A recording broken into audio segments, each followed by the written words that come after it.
states coast to coast today. These aren't even the first. These protests today follow the big protests against immigration arrests and deportations that happened this weekend, including protests that shut down a major freeway in Los Angeles. They follow this really quite large and quite dramatic, no-notice, impromptu, dramatic protest at the U.S. Treasury building in Washington last night. Like all these protests we're covering in the past few days, this came together on very, very short notice. I say it was effectively impromptu. This protest at Treasury was not announced until Sunday night, for it to happen less than 48 hours later in Washington at the Treasury building. By the time it came together last night, there literally were thousands of people, and there were dozens of members of Congress as well. Shut down the Senate! Shut down the Senate! Shut down the Senate! Shut down the Senate! Shut down the Senate! Shut down the Senate!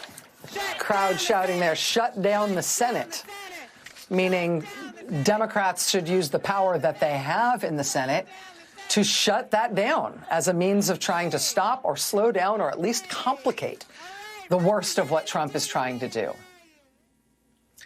And, you know, maybe that sounds like an extreme tactic, but even our usually shy major news outlets are starting to run little headlines here and there, raising a teeny tiny flag or two that everything they're doing appears to be quite illegal. I mean, this was the New York Times and the Washington Post simultaneously today. In the Times, Trump brazenly defies laws in escalating executive power grab. In the Post, U.S. government officials privately warn Musk's blitz appears illegal.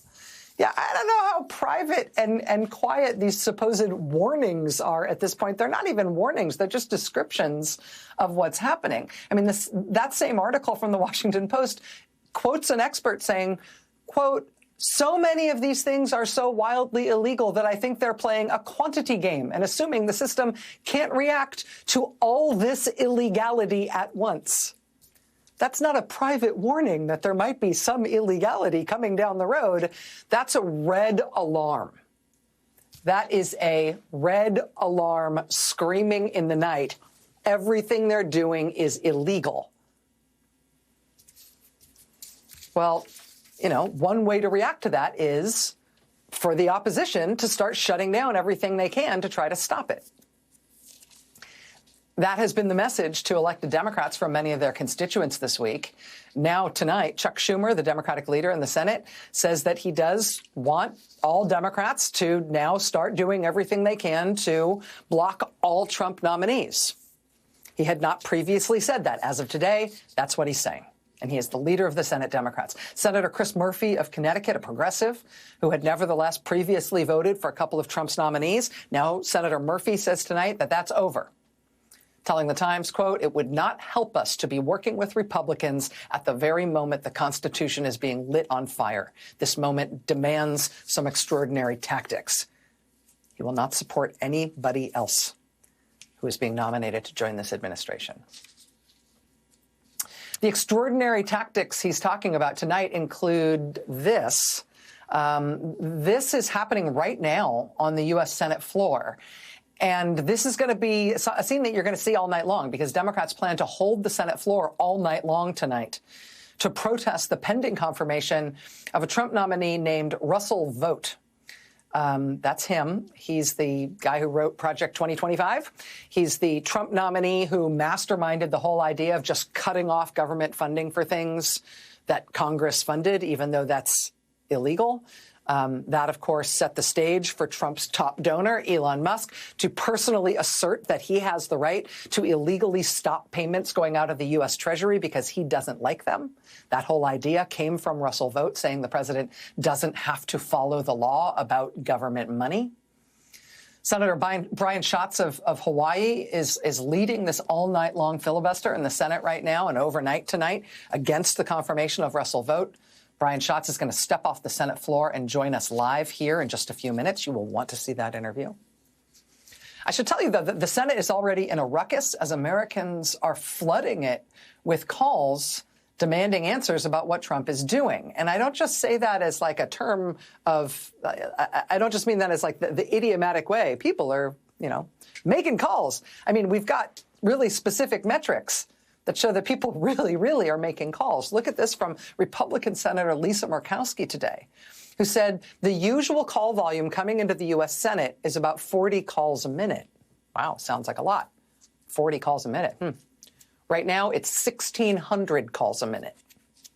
She said that in a post apologizing to her constituents that her staff is having a hard time getting back to everybody. The Associated Press reported today that basically no one's getting through as they are calling Senate offices because the call volume of complaints is so massive. The AP further reporting that Republican senators in particular have just had their systems, their phone systems, completely swamped.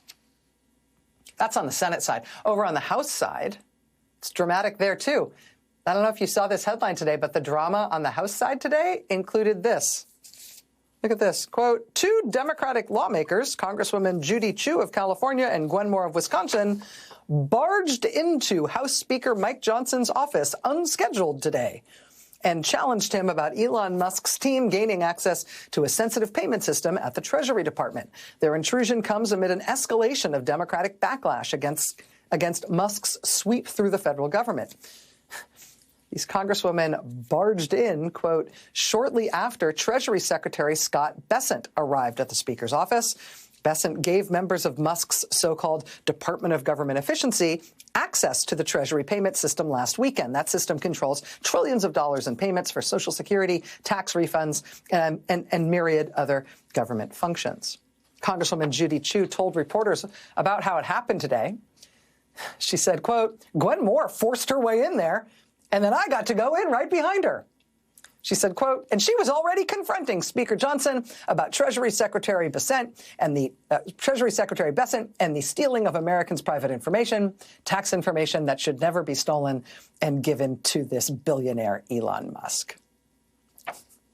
Gwen Moore forced her way in there. Then I got to go in right behind her. How rude. It's terrible. And the pushback continues to take many forms, including some unexpected ones.